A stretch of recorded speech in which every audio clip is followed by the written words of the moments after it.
What is up? It is Red, the Rideshare Ginger, coming right back at you.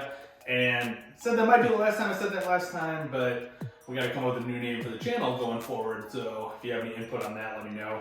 Like I said, this will be kind of a lifestyle vlog going forward. Various other things, like something we're going to do today, and we'll kind of roll from there. But I don't really have a name for it yet, and I also don't know exactly what the channel is going to be. We'll hopefully do some life stuff, because it's a lifestyle vlog. But like today, we're gonna do Good News Thursday. So when I do this on Thursdays, it won't necessarily be every Thursday, but the ones that I do it on, I will find some articles of good news and we'll talk about them and kind of just, I think there's so much bad news in the world that a little good news is nice to spread out there and let people know that there's still good things going on. So it's kind of what we're gonna do today. And got my lovely mug that I got from Christmas. Life is short, spoil your dog. So, if you do have any thoughts as to what new name of the channel should be, or if I should keep it the same, let me know and we'll kind of roll with that. But for now, we're gonna stay with what we got here. And today we're just gonna do 3 news articles that I found. And the goal when I'm doing these news articles is finding things that are good, positive, hopefully uplifting news to a certain extent, and preferably from roughly the last week-ish. And we'll kind of roll from there. It might be a little bit older sometimes, or you know, whatnot. And I will try to probably over here post up what the article is, so you can kind of look along with me with it. And then additionally, in the descriptions, I will post the links to these articles. So if you want to go read the whole article, you can. I'll kind of summarize what happened with it. All right, so first article today is colorblind 22-year-old sees color for the first time after putting on special sunglasses. It was a, I think it's USA Today? I don't know, Today. I don't know what the fuck this is. Today is where the article comes from. And very cool. So this kid, he's 22. His friends for his birthday got him a pair of sunglasses. He's colorblind, not sunglasses, just colorblind glasses that help him see color.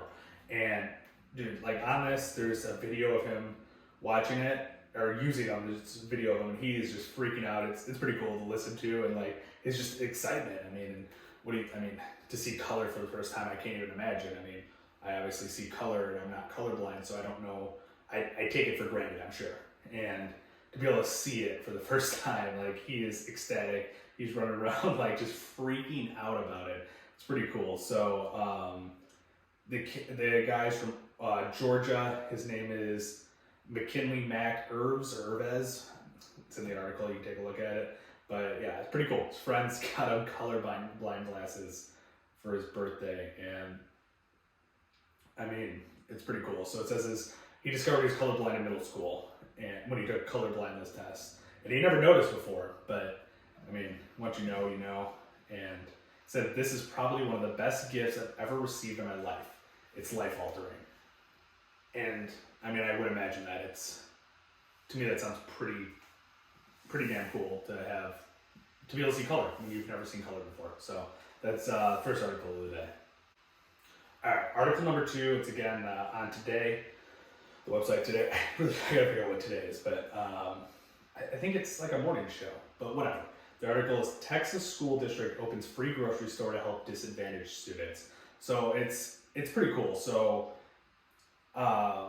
the principal, Linda Tewitt High School in Sanger, Texas, said he was approached by an 8th grader eager to share that he bought a 3-in-1 men's shampoo, conditioner, and body wash. And like he never had his own shampoo and body wash before, and now he does. And so like he doesn't have to avoid using what his family had and things like that. And that's just like one story that's in here, and it's just kind of cool. So they ended up getting a grant to get this started, and it opened in November. And the school only has, let's see here, 2,700 people roughly, but they say 3.6% of them are considered homeless. So it's a pretty disadvantaged area, in my opinion. At least it sounds that way, to have 3.6% of your class to be homeless at this point, or as they say, they're 43% are considered economically disadvantaged. And so the store is open 3 days a week to students and district employees, and on Tuesday evenings to the rest of the community. And the way these students get to work there, they still use a card. Like, so you don't necessarily know that these students are disadvantaged. They don't necessarily have to feel as embarrassed about shopping there. And each student, their family gets points. So, and that's how they purchase things, purchased based on a point system. So a family with 3 or fewer people in the household is allotted 40 points, and a large family with 6 or more people gets 65 points. And the points are replenished every single week, and items in the grocery store cost 1 to 3 points. So, I mean, they have a relatively significant amount of points to use, and I don't know, I just think it's pretty cool. I kind of scrolled through the article. Hopefully I post it here like I said I'm going to. I got it set up the right way, but I think this is just pretty cool. I'm trying to see if I can find, I think it was one specific teacher that ended up getting it set up. I think his last name was Juarez, but yeah, I mean, believed to be the first of its kind at a high school, the on-site store was the brainchild of Paul Juarez, executive director of First Refuge Ministries, one of the operations sponsors. Juarez, whose nonprofit provides free medical, dental, mental health counseling, and food, worked in the grocery business for about 20 years. It was there where he got his first job as a package clerk at 16. So it's a pretty cool story, I think. I mean, whenever you can help people who are disadvantaged, and especially kids and high schoolers and things like that, like, they didn't have a choice really at any point to better themselves yet.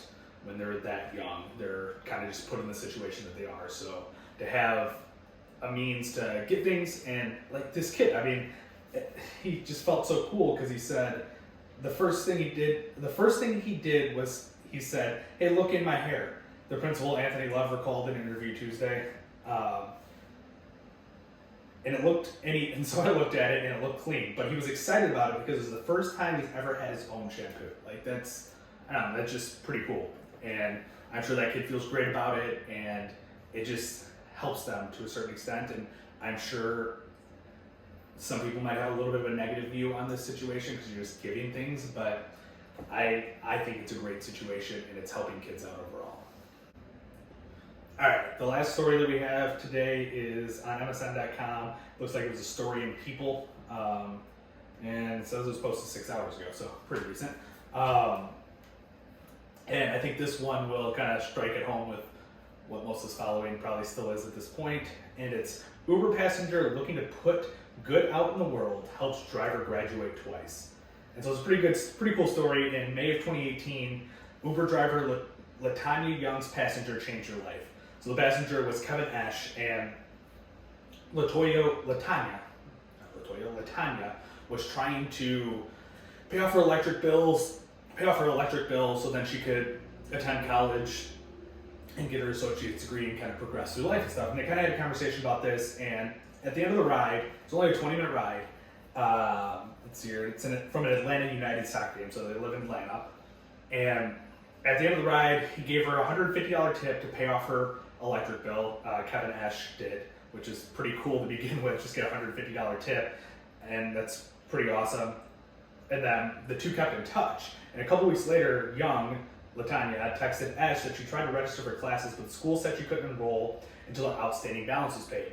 So then, a few days later, or maybe it was that day, I don't know, it doesn't really say, Ash texted Young a picture of a receipt from Georgia State University's cashier's office, and he paid the $693 that Ash owed, which is pretty amazing. So then Ash was able to, or that Latanya owed, Ash paid it, so she was able to attend school, and she went on in December 2019, went and got her associate's degree from Georgia State's Perimeter College, which is pretty cool. But to even further it, she went on, and she is going to graduate this spring with a criminal justice degree from Georgia State's Andrew Young School of Policy Studies. And after that, she's debating whether she wants to go to law school or nursing school to help fight the pandemic.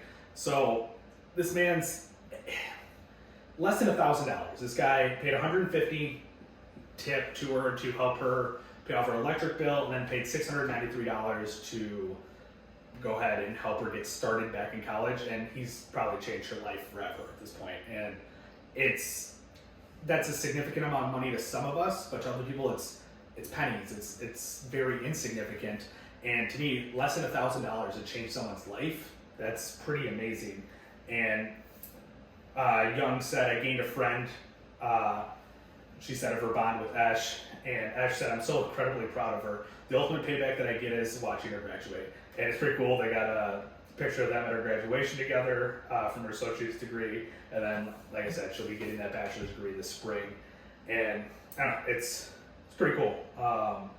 And they say that Ash is a man who pays for strangers' Starbucks, buys meals for homeless people, and will randomly pay for groceries of the person standing behind them in line. So, I mean, overall, he's pretty philanthropic, it sounds like, but I don't know. Let's see here. I didn't even see this part. This month, Young's 19-year-old son, Jacoby Young, will start at Pembroke College, where she earned her associate's degree studying marketing. I'm very proud of him. So, not only did Kevin change LaTanya's life, it's also changing LaTanya's kid's life at this point, because she was struggling to pay her electric bill, and now she's working on her second degree and will have career opportunities after that. And I forget how old they said. So Ash is 45, he's an estate manager, and I don't think they ever said how old LaTanya is. No, not really.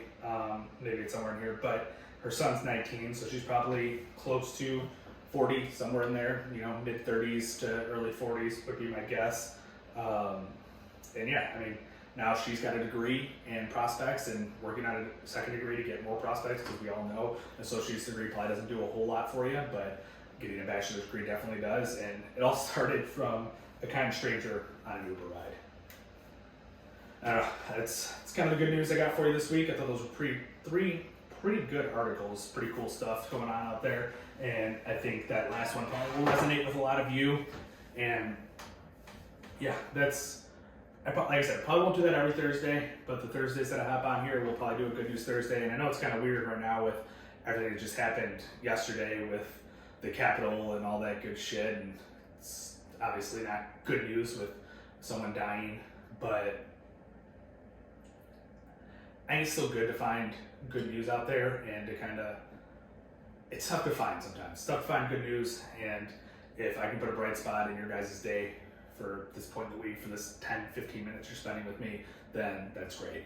And like I said, this channel going forward, lifestyle vlog for the most part, but we'll do little things like this every once in a while to kind of change things up, and it won't just be strictly what's going on in my day, but that will be a lot of it too, is what the hell I did this week. But my life's not that exciting right now. I'm still working a lot, so I don't get an opportunity to really go do a whole lot of things, but I am training for strongman, so we'll bring some of that stuff in. My first contest is in March, so we'll obviously cover that as much as I possibly can, the actual contest, which is out in Vernon Hills. If anyone's looking to check that out, it should be pretty cool. Most of the guys from my gym and ladies from my gym are going, so it's should be a pretty cool contest. I don't know what the hell I just got in my coffee. I think it was sugar that was out of my pants. What the hell? But no, should be pretty cool. If you guys have any ideas for names for this channel, let me know. In the description, the 3 links to those articles will be there. I also have the link to my TikTok, which has actually been going pretty good lately. They've been getting bigger and bigger. I'm pretty close. I guess I don't think I'm that close. I'm at like 4,000 followers. You need 10,000 to make money, which, I mean, at the end of the day, I would like to be able to make money off social media. It's a nice set of passive income. It's something I enjoy doing. I like connecting with other people, and people clearly enjoy my content. And I went from 830 subscribers at the middle of December, I think it was, and now I'm at 4,000 basically. So we're growing pretty fast. We should hit that 10,000 mark pretty quickly. And I do lives over there at least 2, 3, 4 times a week. I'm trying to. So if you want to connect with me live, that's how you do it. Once I hit 1,000 subs on this, I'll probably start doing lives a little bit more on YouTube as well. But we're still 150 subs from that, so not quite there yet. But names for the channel, if you got them, let me know. Anything you want to see me do, want to see me talk about, let me know, because I'm pretty open for what this channel is going to be. But until next time, guys, like, comment, share. Thanks for watching.